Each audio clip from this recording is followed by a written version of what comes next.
The doctrine of original sin is a big obstacle for many people who are considering Christianity. The idea that every child who is born into the world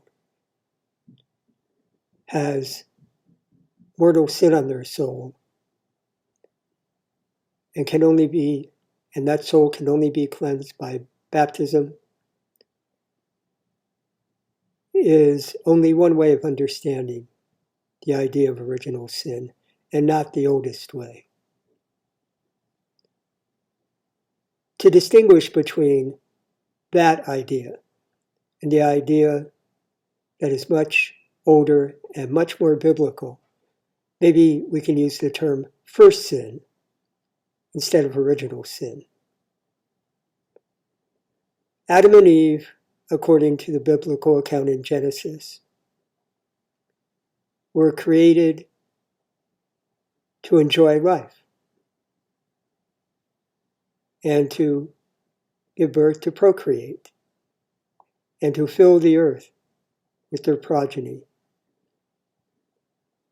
According to the Genesis account, there was no suffering, no death, even no meat eating on the part of humans or animals in the garden. So what happened that led to our world today? How did we move from this idyllic situation to the tremendous suffering and evil we see in the world today? Well, sin happened, according to Genesis. And what is sin? Well, a literal interpretation of the word means missing the mark. But that doesn't take us too far. In the account in Genesis, we see that a serpent who represents the wisdom of the earth in traditional iconography, tempts Adam and Eve to eat of the one tree, the fruit of the one tree that the Lord has forbidden them. And what is that tree? The tree of the knowledge of good and evil. The tree of knowledge. Now, there have been many thinkers, agnostics, atheists, and even deists and other types of believers, who thought themselves very courageous in defying the God who would deny humanity knowledge. They see this as a version of the Greek myth of Prometheus bringing fire to man and being punished for that. But the Lord doesn't punish Adam and Eve. He tells them that if they eat of this fruit, they will surely die. So is it a punishment that comes afterwards? Or is it the direct result of eating of that fruit? After all, what is the fruit of the tree of knowledge? Well, to know something, you have to split yourself off from it. This is the ideal of objectivity. You also have to be able to control it, because knowledge is always about control. People seek to know things in order to control things. Adam and Eve are seeking power when they eat of the fruit of the tree of the knowledge of good and evil. And they separate themselves from God's creation and from God by doing so. You can't have it both ways. Again, this is the absolute law of love, the only real law in all the universe. Love and knowledge, ultimately, are ideals that are totally opposed to each other. Knowledge requires total objectivity. Love requires total empathy. Now, I've heard some people say that empathy is not possible. You can't feel what other people feel. But empathy is putting yourself in the place of another.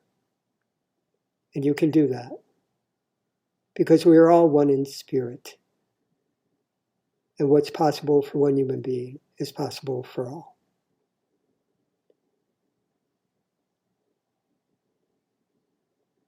So Adam and Eve choose power over love. And in doing so, they cut all of creation off from the living God. Because humanity, we, human beings, are the stewards of creation. We are here to care for it. That is our great glory. That is our great dignity. That is our purpose. That means caring for ourselves as well as caring for animals, plants, all of them, and all of it, all of creation. We've made a mess of that because we have chosen power over love. So this is the first sin. This is why it brings suffering and death into the world. This doesn't mean that babies are born with mortal sin on their souls. You know, I was raised a Roman Catholic. I'm not one now. But I was raised that. And I remember in the catechism, you had the milk bottles to show you what sin is about.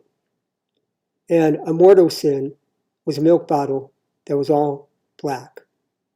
And a pure soul was a milk bottle that was all white. Venial sin was flecked. But the babies who were born in the world, their souls were all black. Now, Catholic theologians will make the distinction between mortal sin and original sin. And they say that babies who die with original sin on their souls without being baptized, and that means baptism into the church. Though for Protestants, it means other things, because they believe in this idea as well, for the most part. They will say that the souls of these babies won't go to hell, but they will not go to heaven either. They'll go to limbo. Now, recently, popes have waffled on this idea. It's not a popular idea, but still, it's the Catholic idea, and also, in a different form, the Protestant idea. It's absurd. It is Gnosticism. It was brought into Christian theology by St. Augustine of Hippo in the middle of the 4th century. And Augustine, who is considered one of the greatest theologians of Christianity, Augustine was a Manichaean before he converted to Christianity. And Manichaeanism held that the spirit is pure and good, the flesh is evil. The whole point of life was to bring the pure spirit out of the flesh, the evil, dark flesh. And Anselm brought his Manichaeanism into Christianity. So these are the two competing ideas, one of which, it seems, has been almost lost, that of the first sin, and the other, while still holding dominance in Christian theology, is soft-pedaled for the general public. Because after all, is there a better image of innocence than a little baby? But this is just the beginning of a long, long road into deep, deep darkness. The war on nature, which has come to a head in our world, is a war on God.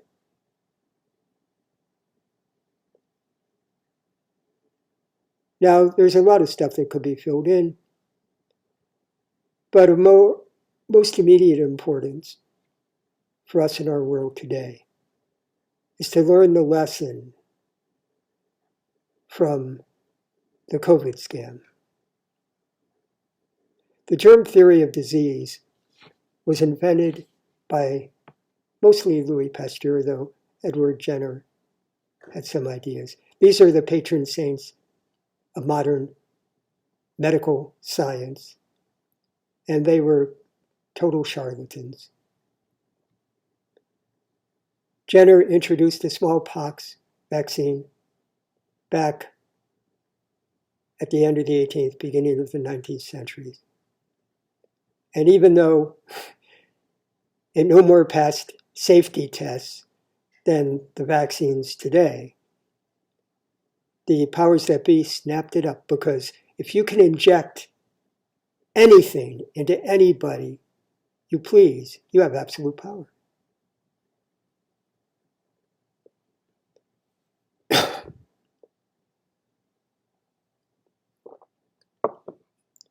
And we've seen this with the vaccine schedule increasing astronomically after 1986, when Congress, with Reagan's blessing, gave the vaccine industry total immunity from civil lawsuits for the harm their vaccines did. The idea that was proposed to the general public was that, well, the benefit from vaccines outweighed the risks. And this is an absolute lie, but so many people still believe that because they are Manichaeans, they are Gnostics through fear. They fear nature, and this is why the dictators, the COVID dictators, found it so easy to imprison people in their homes, to make them wear face diapers, breathe in their own waste, and so on and so forth. And finally, to inject them with total poison, no benefit, only harm, killing, so far, hundreds of millions of people. This is Satan's work. And it's all premised on the idea that nature is the enemy. And we have to fix it. We have to fight it. Disease is out there. I don't know if any of you have seen the World War Z film. If you remember the hotshot, what was he, a vaccinologist or virologist, something like that, who ends up shooting himself accidentally, killing himself accidentally. But he has the line before then, Mother Nature is a bitch, because it has all these little bugs, little things out there that are out to kill us. This is what the people who instituted the Rockefeller medicine system and all that, they want you to believe this. These are the people who instituted, modern chemical agriculture, where you have to wear a hazmat suit to go out into the fields. They are seeking to destroy our world. These are people who shot the ostriches up in Canada. And they're not even masking their cruelty anymore. They did not euthanize those birds. They tortured them.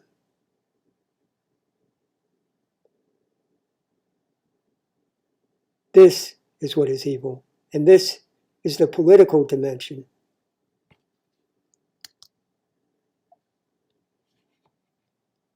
of the war on nature.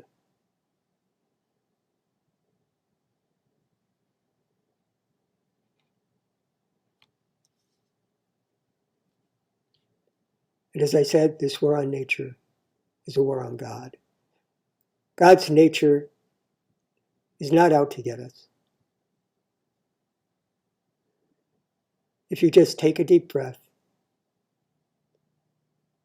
and let go of this germ theory of disease, and let go of the idea that the land doesn't provide enough nutrients, the soil doesn't provide enough nutrients for the plants we need to grow, and the animals we need to raise. If you let go of all of that, the fear will dissipate. Trust in the Lord, because everything that God created is good. And evil is simply the absence of good. There is no real evil except those who seek to destroy all of creation. And they go down into nothingness. Or they turn around at some point and find their way to the light. I don't know. Nobody knows whether a soul can become so corrupted that it can't be redeemed. That doesn't mean it goes to a hell for eternal suffering.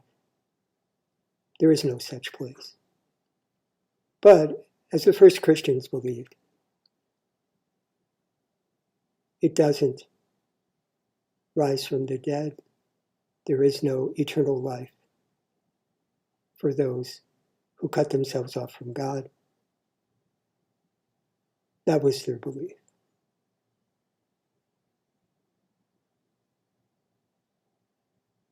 Trust in the Lord. Trust in nature. And you will find your way.